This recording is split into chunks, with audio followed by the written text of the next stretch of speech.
Thank you for tuning in. I'm your host, Zain Raza. Before we begin this interview, I would like to share with you the second update of our crowdfunding campaign that we started in beginning December with the goal of continuing our independent and nonprofit journalism in 2026.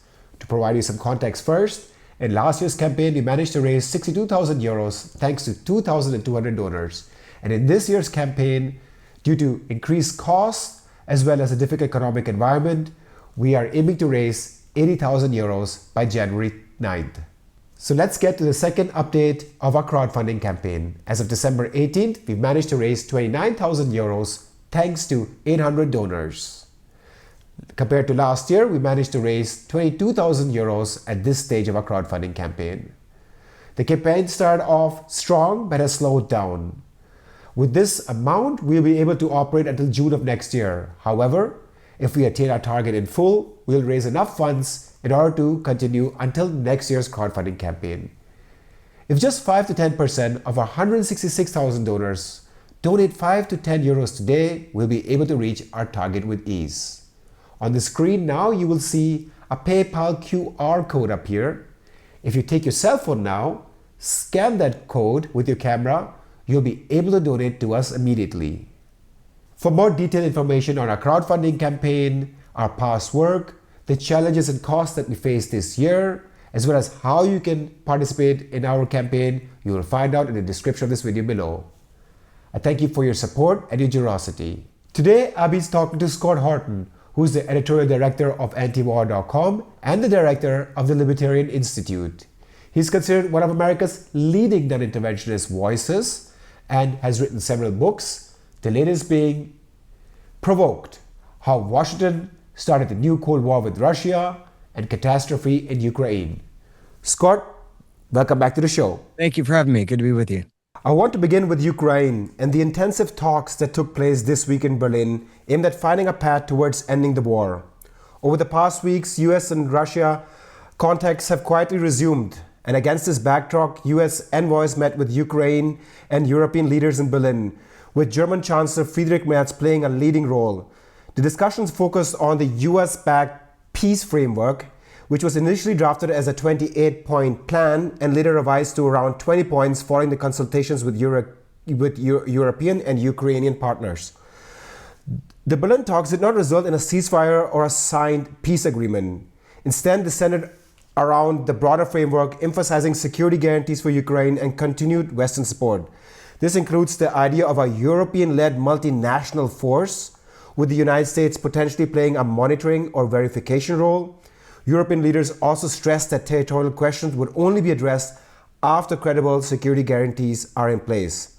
Moscow's response so far has been widely described in most Western media outlets, especially in Germany, as uncompromising. Russian officials, for example, have rejected any NATO country troops or from the European so-called coalition of the willing operating in Ukraine, dismissed territorial compromise, and made clear that Russia is not interested in a temporary ceasefire. Instead, Moscow insists on a comprehensive political settlement that addresses what it calls root causes of the war. Given all this, how do you assess the outcome of the Berlin talks? Do you see the parties moving any closer to a negotiated agreement, or these positions suggest they remain as far apart as ever?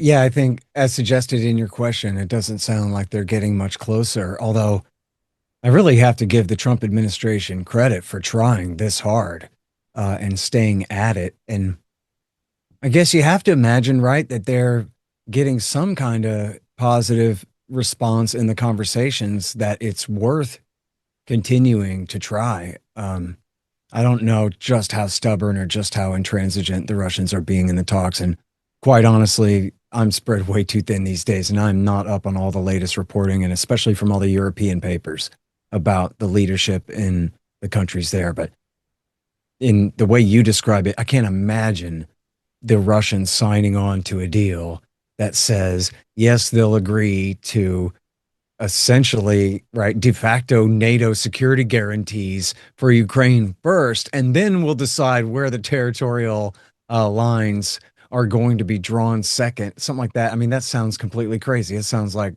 they cooked that up over at Kagan's Institute for the Study of War or something like that. And even as far as a comprehensive settlement, we know what up until now that has meant from the Russian point of view, and that is the Ukrainians lose and turn around and walk away from territory that they still stand on, but that Russia claims. That's their position here has been, they didn't say unconditional surrender, but they said these are the conditions. And those conditions have been that Russia now owns the entirety of these 4 oblasts, and then a permanent forswearance of any membership in the NATO alliance, or you'd have to imagine any de facto situation that amounts to the same thing, like they're talking about now, all these, European and or American backed security guarantees for Ukraine. What sense does that make? We will not send soldiers in. I mean, we got deniable clandestine forces there in small numbers to help with targeting and whatever, but we don't have soldiers on the ground fighting there. At least beyond deniable numbers. Maybe you got SAS running around, doing some missions or whatever. But overall, our governments are not sending our soldiers in there to fight for Ukraine now. But we got your back next time, though. We're not willing to do what it takes now. We're not willing to act as though they have a security guarantee from us already and help them defend their territory. And thank God for that. That would just mean war between NATO and the Russian Federation. I'm not, advocating that, but I'm just saying our governments have demonstrated they're not willing to go to war with Russia over any part of Ukraine. So, I guess I would turn it around and ask you, you're in Europe. Does anybody believe what these kooks say? That the British are going to, field an army anywhere in Ukraine to fight Russians now or ever? Same question for France, for Germany, for Poland. None of these countries are going to war for Ukraine. They were going to war for Ukraine. They'd be going to war for Ukraine right now, not later. So the whole thing to me sounds really like just sabotage or at best wishful thinking. But I guess I'll ask you about the politics in Europe and just how seriously anyone is taking these people's claims that they're going to field armies that we all know that they don't have. If you ask me, I would say a large part of the population supports our government's drive to militarize on the premise that we have to have a strong army in order to scare off Russia from invading. And there is a segment of the population on the right and on the left that is critical and wants détente with Russia. And so it's quite split, but with the economic conditions getting worse, people are looking for answers. But I think, generally speaking, I get the feeling that people believe we need to stand up against Russia because Russia will move in after Ukraine towards attacking NATO partners. And there's a lot of fear, I would say, that the media is playing, the political spectrum is playing in part in exacerbating this fear. And on this premise, a lot of militarization is taking place and a lot of people are seeing. So for example, when Trump was trying to push Europe towards accepting the Russian position, a lot of media outlets here framed it as Trump and Putin being in cahoots. So yeah, that would be my perspective if you want to comment on that. Yeah, well, it sounds like what you're saying is that they're militarizing and preparing for the eventuality of what they might have to do if Russia attacks Estonia, right? A NATO member. But you didn't really address, my question was, does anybody really believe that if the war ends now, that the next time Russia attacks Ukraine, that Poland, Germany, France, and Britain are going to come running to their rescue and field land armies in there? These security guarantees, and look, this is the whole thing it's quite bothersome, as I know you understand. They lied that the purpose of this war was just that Putin woke up on the wrong side of the bed one morning in a bad mood and decided he wanted to make himself a great czar and reconquer all of Eastern Europe, and he's just getting started here. That is the Saddam Hussein's sarin nerve gas of this war. It's just a bunch of crap. It's not true. What it was one, a massive and horrible, ongoing, violent civil war in the country's east. backed by Western powers. And as we know from much later reporting, with the CIA running the whole thing, New York Times has a giant thing from 23 about how the CIA was running that whole war for the Ukraine side the whole time, right? Obama's people and all that, just like in the accusations. And then secondly was the threat of NATO expansion and the de facto addition of Ukraine's military to our alliance. And what they have, oh, it's on the tip of my tongue, they call the normalization. Oh, it's some stupid word they have for it about the making sure I swear it's in my book 100 times. Whatever. It's just me. Interoperability. Thank you. Interoperability, meaning they standardize their military to essentially along our lines. So their order of rank and command is the same. They adopt our communication systems and our command and control, and then more and more with the emphasis of swapping out their old Soviet-based military with a new NATO-based one. And so that even without the promise of the war guarantee explicitly under Article 5 and NATO membership, that at least if NATO and Russia went to war, that Ukraine would be part of NATO then, and that their military would essentially fight as just another auxiliary army, just like the Hungarians and the Germans and the Poles all would be in the event of a major war between the NATO alliance and the Russian Federation there. And so, and then as a major part of that was the threat, and the Russians had been absolutely explicitly opposed to this and against this and complained about this since at least 2007. I'd have to check my book, but probably before that. And that is the very real potential that America would install these supposed defensive anti-ballistic missile systems, where these Sparrow defensive missiles are launched from dual-use missile launchers, the Mark 41 missile launchers that can host Tomahawk cruise missiles. And so they were saying, as Putin said repeatedly, imagine these launchers posted in Kharkiv, where they'd have a flight time to Moscow of 10 minutes. And these things can be tipped with H-bombs. And of course, Trump tore up the Intermediate Nuclear Forces Treaty, which would even make it legal to tip these things with H-bombs at this point. And so he was saying, actually, instead of letting it go that far, we're going to not, right? So that was what it was about. And I'm not saying it was justified, and I'm not saying that Putin was out of options. And I argue in the book against both of those. I'm not saying that, but I am saying those are very real security concerns. Stop jerking my chain about how, oh, he just wants to be Joseph Stalin and a bunch of crap, okay? And they had been explicit about all of this for years and years and years leading up to this. And now they decided to draw their line and go ahead and, you know, really make their problem worse in the name of solving it by launching the war in 2022, escalating the war to such a great degree in 2022. And again, I'm not saying I'm for that, but that was what it was really about. And so then what happens is, here we are years later, and as we're discussing over there in European politics, none of these people can admit the reality of that.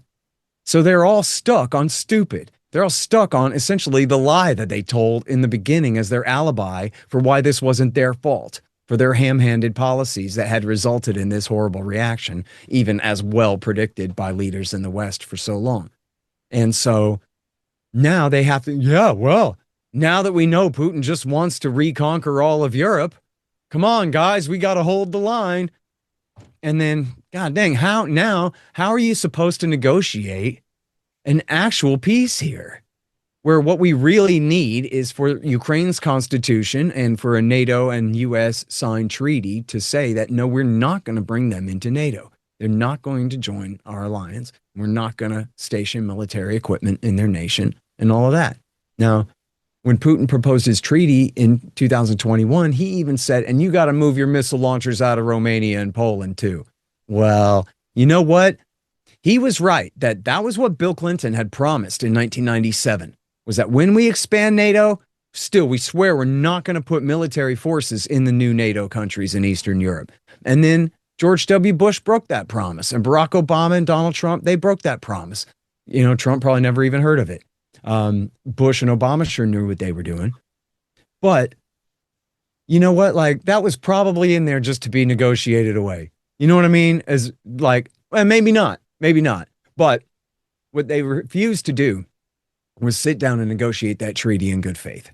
And they said there are certain topics in this treaty that are just completely off the table, such as, for example, and I quote numerous times in the book, officials and the newspapers all kind of in agreement that Putin is making insane, irrational demands that prove that he's not even serious here. He's just building up a pretext for war. And you know how you can tell? He's saying crazy stuff like a deal that his predecessor, Boris Yeltsin, made with Bill Clinton in 1997 should still be a deal somehow.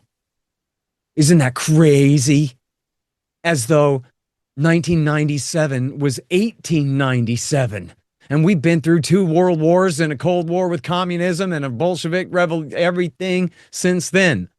Shock therapy and the rest.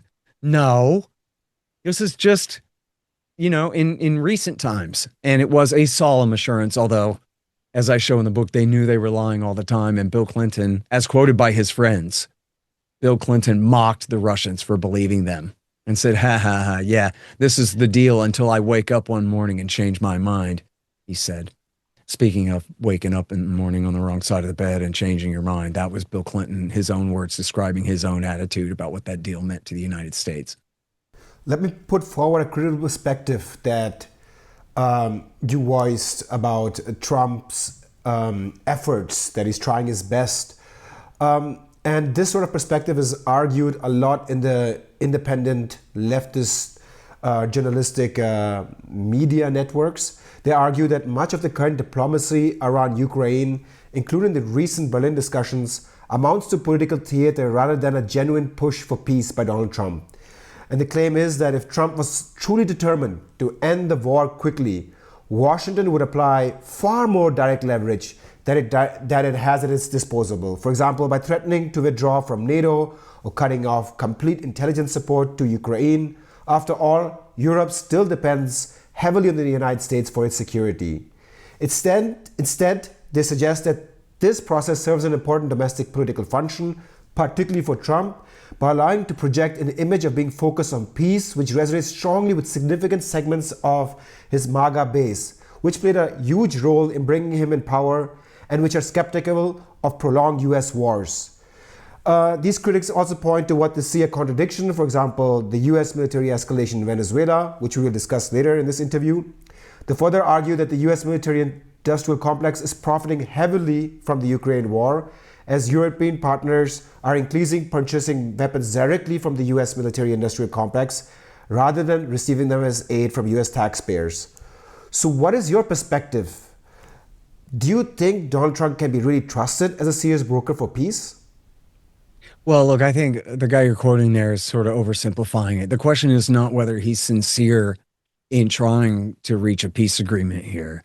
The way he's framing it is Trump willing to do anything to end the war? And obviously the answer to that is no, right? He's trying to end it on the best terms as far as he's willing to go. But one, he's not the best negotiator in the world, despite all the hype. And I would argue that he has not played his cards as best as he could have.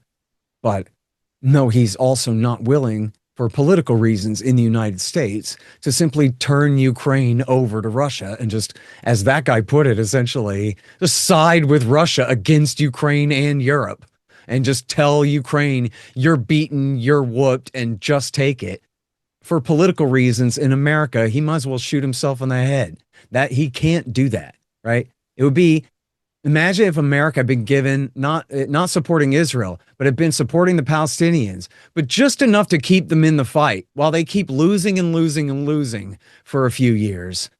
And then we just say, okay, good luck, pal. And then we just leave them high and dry for the Israelis to finish them off after we've helped build them up as a quote unquote threat, enough for Israel to justify attacking them, right? That's what we've done to Ukraine here. That's what this guy is asking Trump to do to Ukraine. Now, if it's me, I call off all intervention anywhere in the world yesterday, and it's a hell of a price, but I'd be willing to pay it.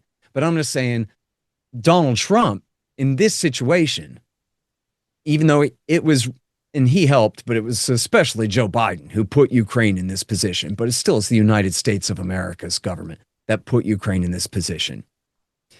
he is not going to simply say, I hereby suspend all support for you no matter what, even if the Europeans are willing to pay for it.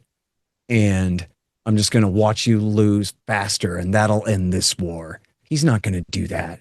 What instead he's trying to do is he's trying to say to Putin, listen, man, just end the war now, short of the total victory that you are surely bound to achieve here on your term, not total, but whatever, on whatever terms that you can, and just call the war off as a favor to me, please. That's what he's trying to do. He doesn't really have any other major cards to play there. Now, again, if it was me, I would not be engaging in any of this. But just as Donald Trump in this position, I think he made a mistake when he came in and really badmouthed Kiev the way and Zelensky the way he did and treated them totally like trash and made it clear to them, I don't have your back, so whatever you're going to do, you better figure it out without me, pal. And while doing that, he essentially pushed Zelensky to sort of undermine Trump by turning to the Europeans and, go around him, right? And he also gave away that card to play against Moscow when he could have made it much more clear. He could have said, for example, look, I actually like this Zelensky guy. And the more I think about it, the more I like supporting him against you, Russia, and making this hard for you. And you could win this war, but it's going to take you a hell of a long time and a hell of a high cost to do it at the expense of Ukraine with our support. So why don't you come to the table, pal? Right? He could have used that as a stick. And instead he threw away his stick, where now all he has is a carrot. And his carrot is, I'll normalize relations with Russia.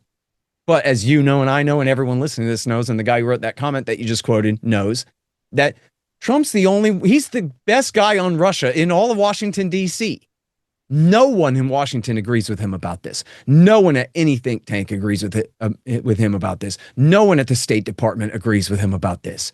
So when it's not him and it's the next president, then unless that president runs and wins on let's get along with Russia somehow, if it's any other kook that the establishment would put in there, then the Russians have no reason to trust that any new normalization will last. And so it's not much of a carrot that Trump has to offer. And so he's not in a very strong position to end the war. Other than, as the guy said there, yes, he could just totally side with Russia against Ukraine and just say, we don't give a damn what happens to you now. But he can't do that for obvious political reasons. That is just way too far.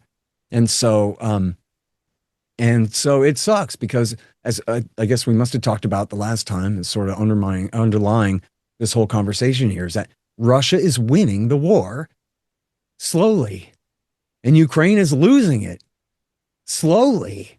And so the Russians are going to win, but they have not taken all the territory that they claim, not by a long shot. I mean, there's fully like a quarter, I think, almost a quarter of Donetsk, and fully a third of Zaporozhye and Kherson each that are not under Russian control, but that is territory that they have claimed. And Ukrainians are losing and losing and losing every day. They haven't made progress of any real kind in 2.5 years, 2.25 years. But they don't want to just turn around and walk away from ground they still stand on. I mean, they have 250,000 AWOL, absent without leave, defector, or not defectors, but, people who fled the field. But the regime and their conscripts, for the most part, are still holding the line, at least overall. And so they don't want to turn around and quit before they're forced to, right? Before they just have no choice. Their military's broken and they must surrender at bayonet point. And so, I mean, quite honestly, again, like, forget if only Ron Paul were here, or if I was the president or whatever, but imagine just any other president in this situation after, again, as stipulated, America helped get Ukraine into this trap.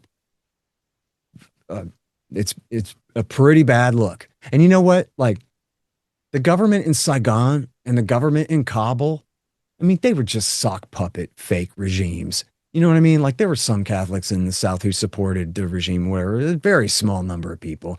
It's the same thing in Kabul. There were small factions that were brought into the regime under American occupation there. But ultimately, those regimes were just vaporware, right? They just went away. They were, I forgot, the Somalis have a term for it, dilip something or something, that means a government for a foreign purpose, right? In other words, a sock puppet regime foisted on you by somebody from somewhere else.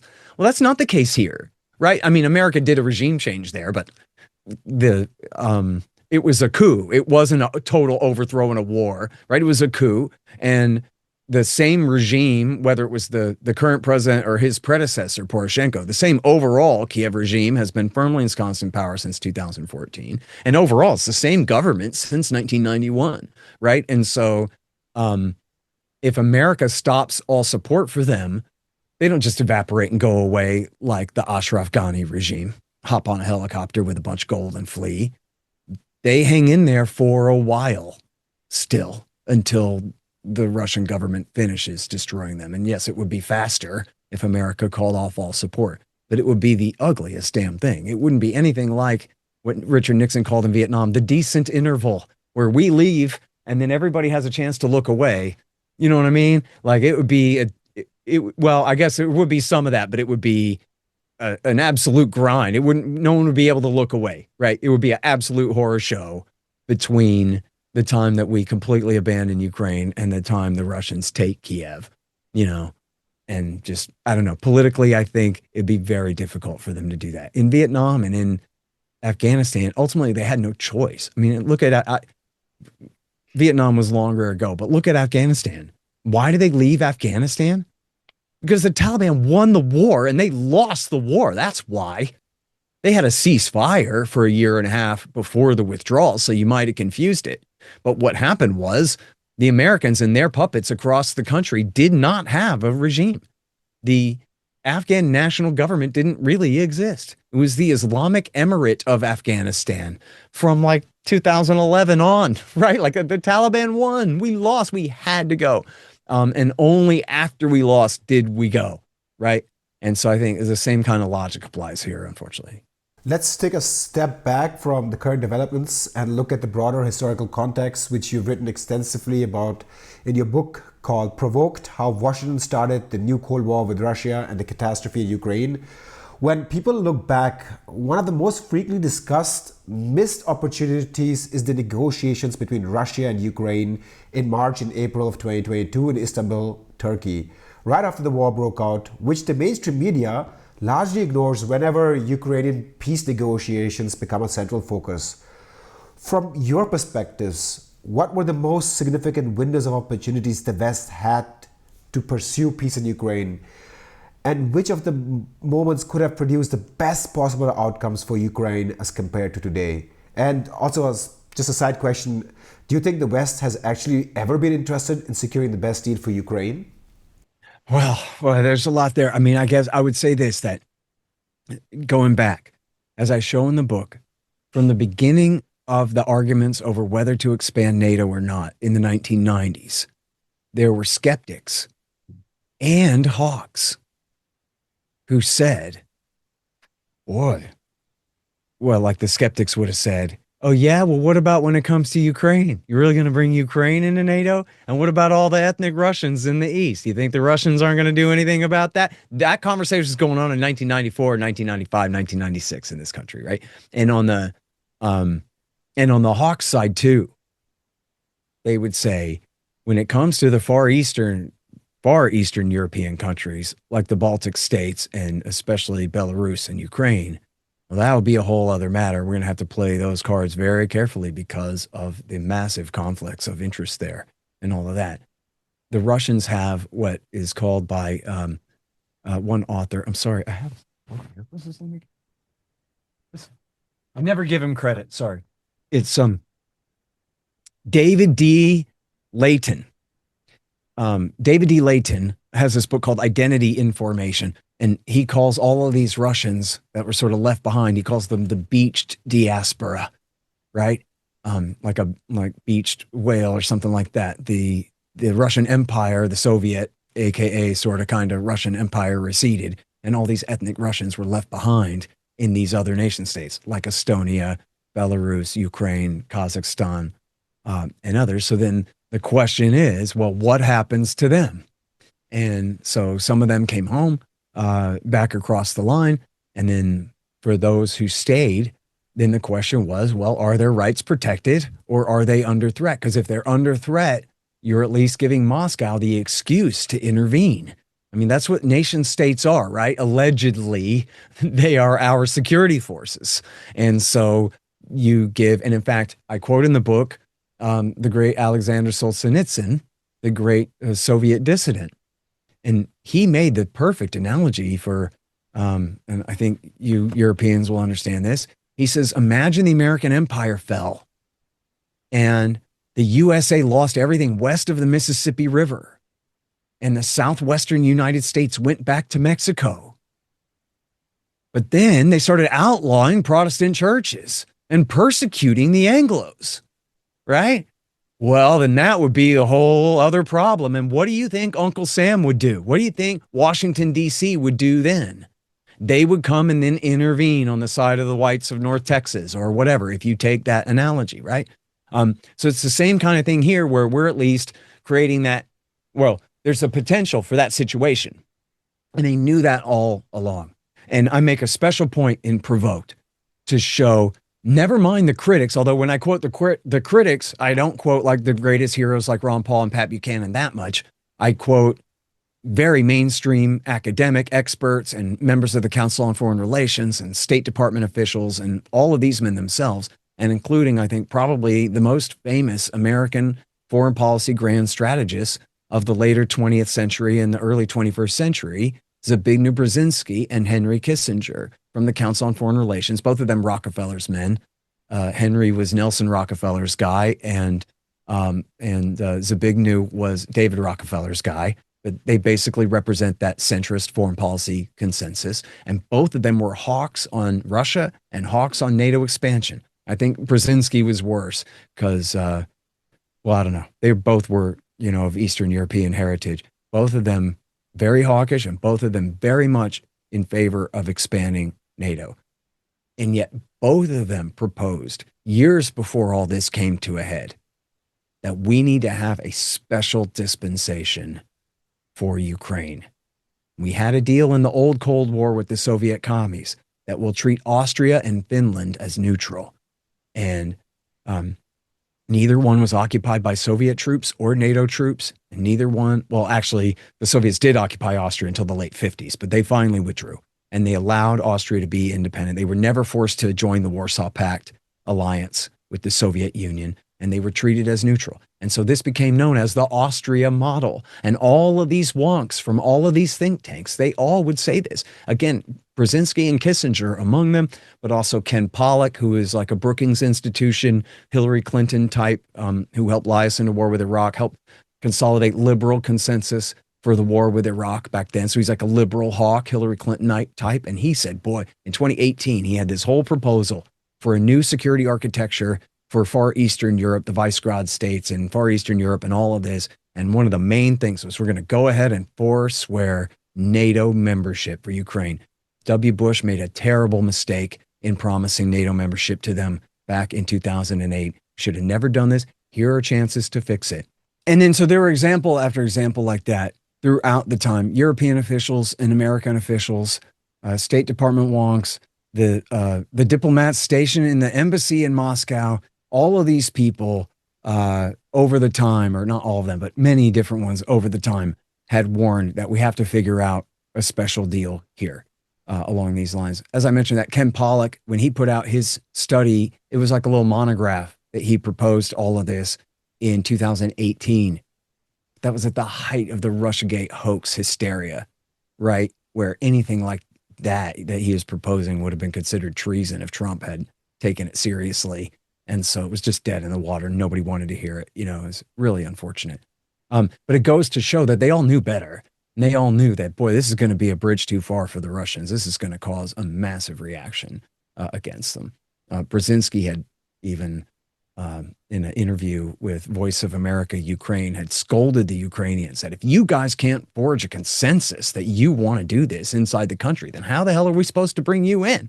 Well, yeah, good question. The WikiLeaks show that the State Department people knew.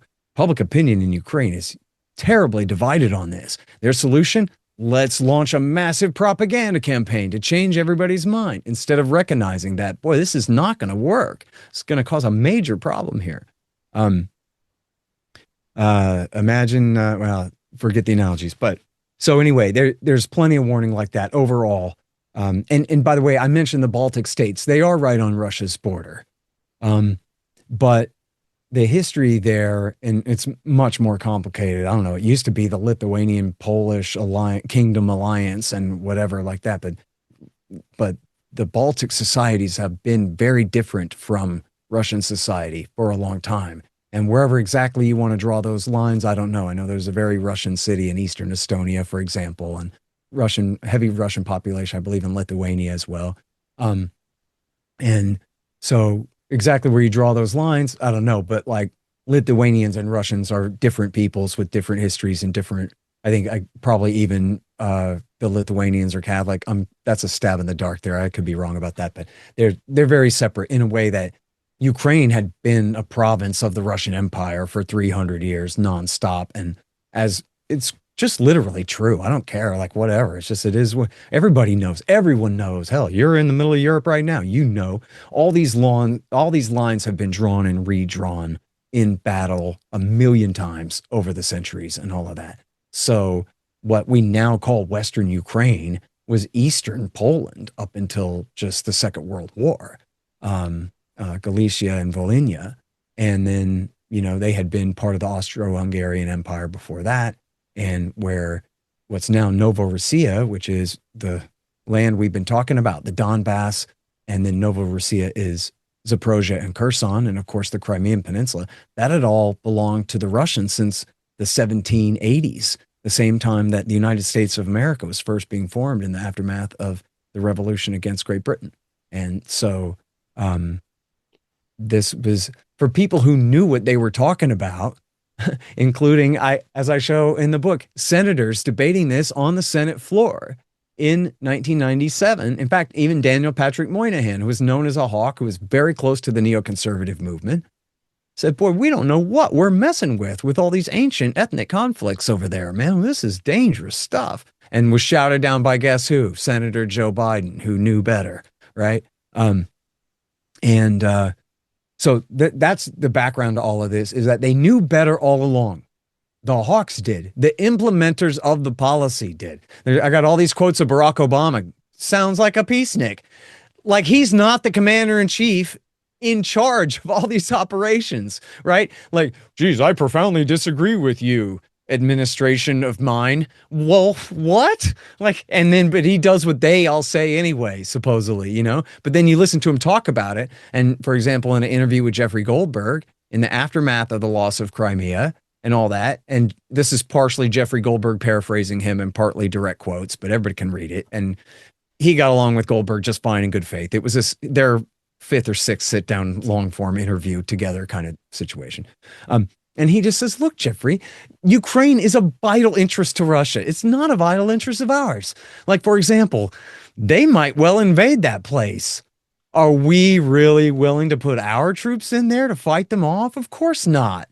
And if anybody in Washington says they want to put American troops on the ground in eastern Ukraine to liberate the Donbass, then let's hear from them. Right, knowing that he would get nothing but silence, because that's crazy and it's completely stupid. And so he's saying, so what do you want me to do, Jeffrey? You want me to what? Just pour more weapons into Ukraine so that they escalate the civil war against Russia, which will only provoke the Russians into responding in kind and maybe in a much worse fashion. One more example, the Rand Corporation in 2019 put out this study. You may be familiar with it. It's very important. People should read this. This is a Pentagon-sponsored think tank. They keep it out in California, so it's supposedly a little bit separate from the Washington consensus, but it's a very important think tank. And it's called, the study that they put out in 2019 is called Extending Russia. And what they mean by that is overextending Russia. And what they mean by that is provoking Russia into overextending itself. That's what that means, extending Russia. It means we give them problems. We could, for example, station more troops in the Baltics. That would make them have to move more troops that way. we could try to do another coup d'etat in Belarus, which they did, in fact, in 2020, the very next year. We could, hey, tell me if this one sounds familiar, increase support for the jihadis in the Idlib province in Syria, causing new problems for Bashar al-Assad and Iran and Russia to have to come and help them more again. And, we could increase support for the government in Kiev, more military support for them. Now, here's the thing. They don't say sabotage, but they say we could intervene politically and with sanctions against the development of the Nord Stream pipeline between Russia and Germany, that we want to prevent them from having this potential peace pipeline that mitigates against violent conflict between them, right? However, and I strongly urge you and your audience to read this thing. Again, it's called Extending Russia. It's at Rand Corporation, 2019. And you'll note that every one of these major provocations that they recommend, they also have a disclaimer. This is in bold, disclaimer. Don't do this. You'd be crazy to take our advice here, because you know what's going to happen if you do this and this and this, right? Al-Qaeda could sack Damascus. Right? Russia could invade Ukraine. You don't want to do that. You don't want to cause that. So whatever you do, don't take our advice. Signed, eggheads at Rand Corporation. Right? And then what did Biden do? Like, he just went down the list and implemented the whole damn thing. Like, his copy had all the disclaimers, wiped out. And it just said, yeah, what we should do is we just should go full bore at these guys. And then, what's the worst that could happen? Now, part of your specific question was about what could have been done. You asked it in the broadest sense, but right up leading up to the war, what could have been done is they could have negotiated the proposed Russian treaties in good faith. And they were basically the same treaty, one for NATO and one for the United States. And these were not ridiculous demands, poison pills, pretexts for war. They were not. And now there is such a thing as that. You might know the history of the Rambouillet Accord in 1999, where Madeleine Albright demanded in a secret Annex B to the Rambouillet Accord that Slobodan Milosevic allow NATO troops to go anywhere in Yugoslavia that they wanted, right up to and including the presidential palace or whatever it is, and with total immunity from the law and all of this stuff. That was written to be rejected so that Madeleine Albright would have a pretext for war, right? And that's even according to Bill Clinton administration officials, and that's even according to Henry Kissinger, that was a deliberate poison pill meant to destroy diplomacy and cause a war. Okay, that is not what was going on here. And I have that from experts like Josh Friedman, who I interviewed on my show, but also I have in the book quotes from Biden administration officials, the White House, talking to the New York Times and to the Washington Post, and told them both that, yeah, no, these are reasonable proposals and a decent basis for a potential discussion. But then they refused to treat them as such. And instead, Anthony Blinken was the Secretary of State. And the way he helped to outline the whole thing was that this is just a pretext, but they don't mean it. They just want their historical territory back, and they're drumming up these excuses. And since he put that on them, that meant that he didn't have to respond in good faith to them, since he had already decided that they were not operating in good faith. But the thing is, okay, well, since these were perfectly reasonable demands, again, where even Zbigniew Brzezinski said, we should back off this NATO membership for Ukraine stuff. Okay, talk about a reasonable demand and you can call it confirmation bias, but this was his project, okay? That's fair to say, even Brzezinski said, we need to back off of this. Well, then why can't you sit and negotiate that? But Derek Chollet, the State Department guy going back to the Bill Clinton years and who worked for Biden at this time, he said in a podcast with War on the Rocks, we refuse to discuss NATO in any way with the Russians, other than to tell them NATO is a defensive alliance. And so you have no reason to fear. And implicitly, if you still say that you're worried about it, well, then you're just lying. And I know that you're lying. And I know that you're not really worried about it. You're just pretending to be worried about it because I already told you it's a defensive alliance. And that had really been their posture for years. So that may very well have been what they had said there. But that's embellishing his statement a little bit there. But point being that, as he put it, they just refused to discuss NATO at all. We're not going to do that. And then when it came to the missiles, they said, we're very worried that you're going to put these so-called offensive missiles, but with these dual-use launchers and without an inspections regime or whatever, just right in Kharkiv, 200-300 miles from Moscow. And they said, oh, yeah, you know what? Yeah, no, we could talk about that. Joe Biden said to Putin in his call of December 30th, oh, yeah, no, we're not even going to bring Ukraine into NATO, not anytime in the near future. They're way too corrupt in their economy and their political system to be brought into NATO. Nobody thinks that they could really be brought into NATO. Vlad, don't worry about it. This was December, there was 2021, December 30th? Sir, December 30th, 21. Right on the, a month and a half before the war. And he said, and the missiles, yeah, we could talk about the missiles, man. I'm not going to put missiles in Kharkiv. Who the hell said I'm putting missiles in Kharkiv? Not even the Rand Corporation said we ought to put missiles in Kharkiv. So as I put it in the book, okay, well then call their bluff. You say this is all a pretext. They just want to steal Ukraine. They say, well, we're worried about NATO membership. We're worried about missiles in Kharkiv, and we're worried about the ongoing civil war in the Donbass, which we already have a peace deal dating back to 2015 that we've yet to implement, that Kiev and the West have yet to implement. So why not then call Putin's bluff? Go ahead and implement the peace deal that the Germans and the French negotiated and that Barack Obama and the UN Security Council rubber stamped and was the official law of the world, the Minsk II deal. Implement it then. You say you're not going to put missiles in Kharkiv, which would be insane. Then put it in writing. I mean, putting it in writing is still just signing a name on a piece of paper, but the Russians are declaring that they will settle for that. Right?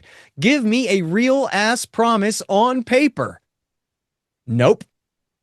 You say you're not going to bring Ukraine into NATO, not anytime in the next 10 years, at least in the indefinite future, because it's one of the most corrupt countries in the world, right down there with Uganda, then, and the United States. I mean, then how can you bring them into NATO? You can't. Well, then why not just sign a treaty and say that? If even Brzezinski says we don't have to do this, really, that, you know what, we need to make Ukraine a bridge between East and West instead of having a fight over it, then why can't you just do that? God dang it. And then the answer is because, one, this is the worst version of Joe Biden who ever lived, and he's been absolutely horrible his entire life long. He's been in the Senate since the Nixon years. Since 73, he was sworn in to the U.S. Senate, and he's just absolutely demented out of his mind here, incapable of thinking in anything but the most idiot kind of analogies about, Winston Churchill facing down Adolf Hitler and a bunch of crap. He'd just say that every time anyone asked him anything about Ukraine, he'd start talking about Hitler. He couldn't even talk about Ukraine. He's just out of his mind by that point. And his government was run by these absolute boobs. I don't know what to say about them. They're dunces. They're incompetent idiots. Antony Blinken and Jake Sullivan.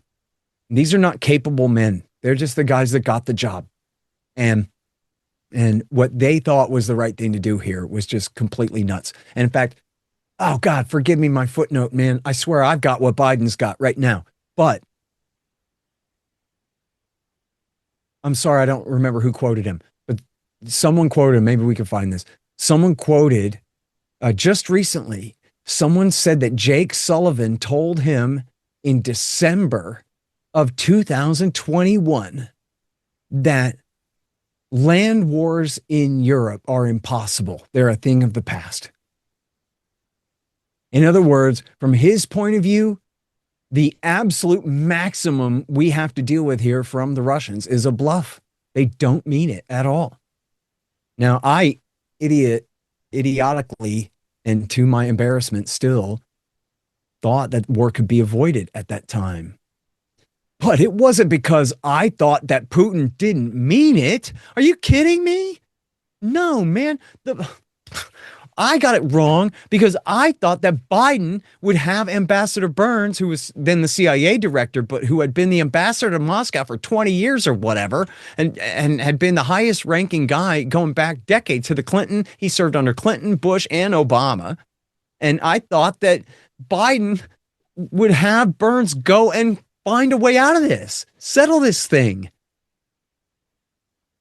No, that was what I got wrong, was that, no, in fact, the White House preferred war.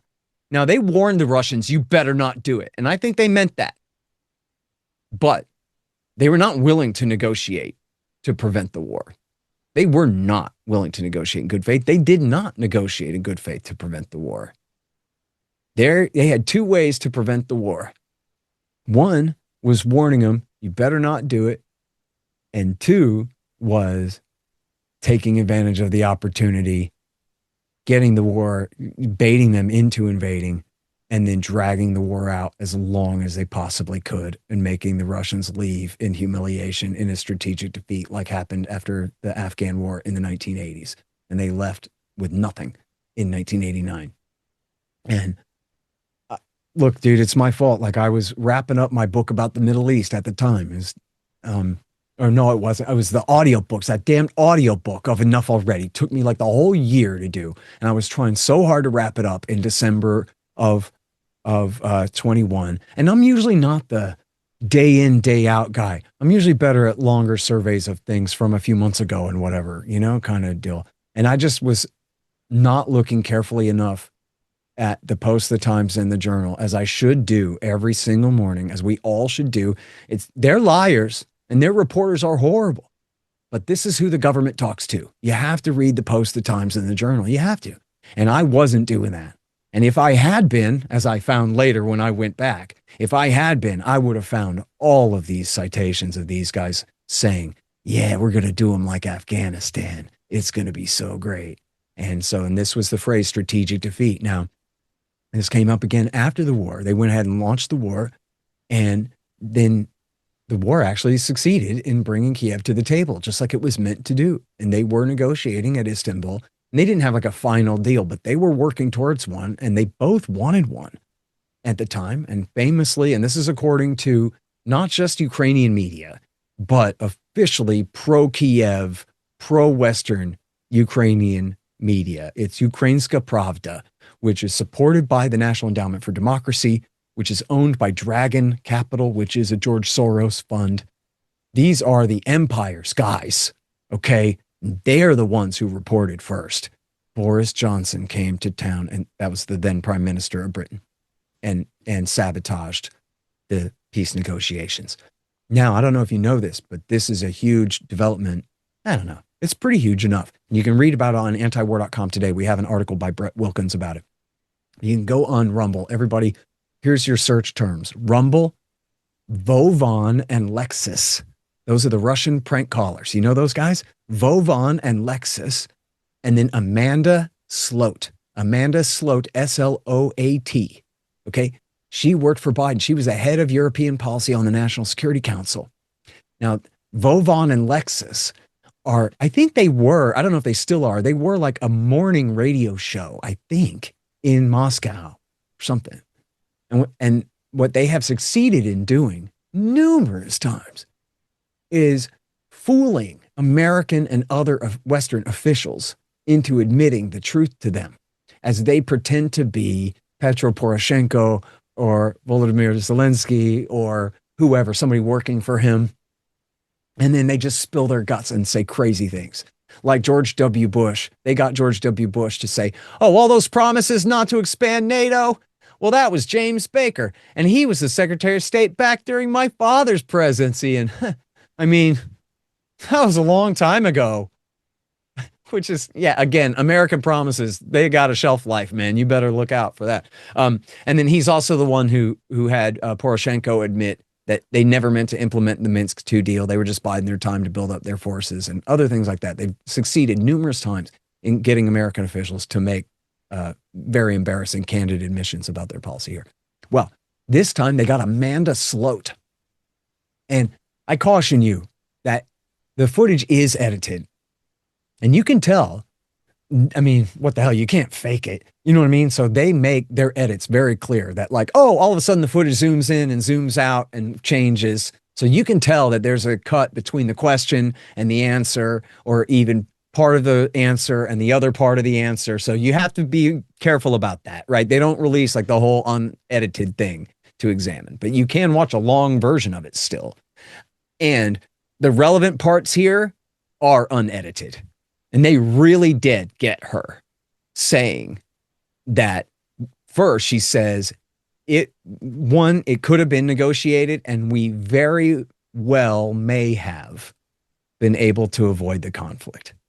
But then later on, the next paragraph, she says, I forget the words exactly, forgive me, but it's with much more certainty that the problem could have been solved at Istanbul.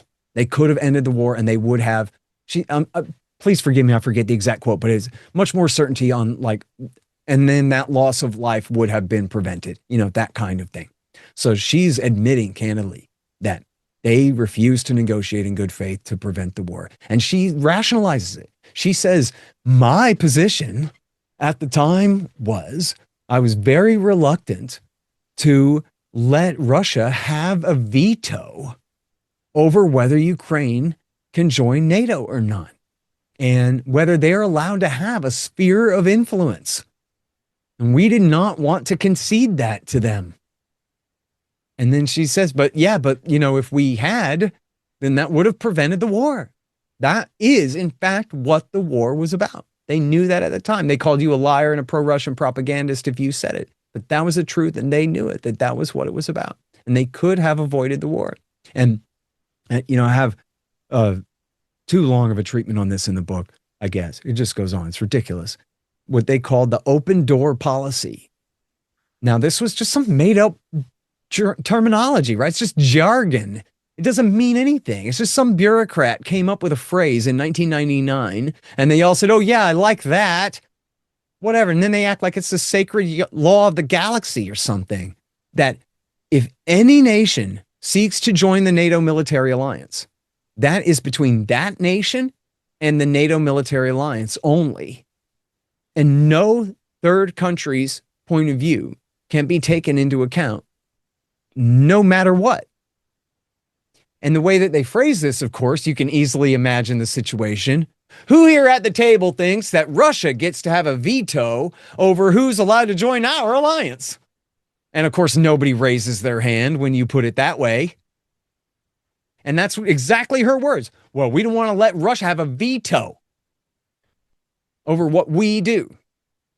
Okay? And so this is such a sacred principle that they're willing to let hundreds of thousands of Ukrainians and Russians get killed over it and risk, increasing the threat of nuclear war between NATO and the Russian Federation by whatever percentage over this so-called principle. When, as I said, the President of the United States himself said on December 30th, Vlad, we're not bringing him into NATO anyway. What's your big deal anyway? It's still a sacred principle that you can't tell us we can't, though. And right after the war broke out, it's such a funny scene, is all these screaming banshee women baying for blood in the Washington press corps. Why aren't we sending more weapons? What can we do to escalate the war? They all cry. And then Ryan Grimm, now at Drop Site News, he says to Ned Price, the State Department spokesman, man, are we doing anything to try to negotiate a ceasefire to stop the fighting? And they all look at him like, that meme of all the hot girls at the party looking at the guy like he farted or whatever, and they all look at him like, why would you even say that? What a bummer you are. Ceasefire, stop the fighting. That's not fun, And then Ned Price, the State Department spokesman, why, he gets all philosophical. And he says, there are higher principles at stake here, Ryan, such as that any nation may direct its gaze in whichever direction it wishes. What? The high sacred principle of nations directing their gaze somewhere, meaning Ukraine wants to join the West, which is really euphemism for America is supporting some Ukrainians who want to join the West. And it doesn't matter how many of them have to die. If the Russians have made it clear that, no, we'll kill them before we let them go off with you, then nope, it's our highest sacred principle that we let the Russians kill them while still trying to go off with them, even though they know that's exactly what the hell is going to happen. And these, look, from their point of view, you watch the interview with Amanda Sloat. Again, Rumble, Amanda Sloat, Vovon, and Lexus, and watch her. There's no question of her heroism and sincerity and decency in this. She doesn't think that she's a moral monster. She doesn't blame herself for starting the war. She doesn't tell Vovon and Lexus, Jesus Christ, I have the hardest time sleeping at night over this. You know, we really fucked this up. She doesn't say that. She goes, yeah, well, you know, I didn't think it would be a very good idea if Vladimir Putin just gets to do what he wants to. And these are the people who get to decide. This lady, she could just be the assistant manager at the grocery store, which, no offense to assistant managers at grocery stores, they're decent people, but you don't just grab somebody in charge of the milk aisle and tell them that, look, you get to decide what NATO's policy versus the Russian Federation is. I mean, the reality is no one in Washington's any more special or capable than her either. You listen to Brzezinski carefully, he ain't that bright either. You know, he's good and dead now, but you know what I mean, back then. You read his books and you go, he's clearly interested in American imperial policy. He has his strategies, but if this is the result, then he ain't that smart after all. And hell, even reading his books, they're not that impressive. You know, it's the same for all of these guys. I think you'll be profoundly unimpressed by Amanda Sloat. And you will say to yourself, oh, this is why there's a war in Ukraine right now. Oh, okay, wonderful. You know, DEI foreign policy, basically.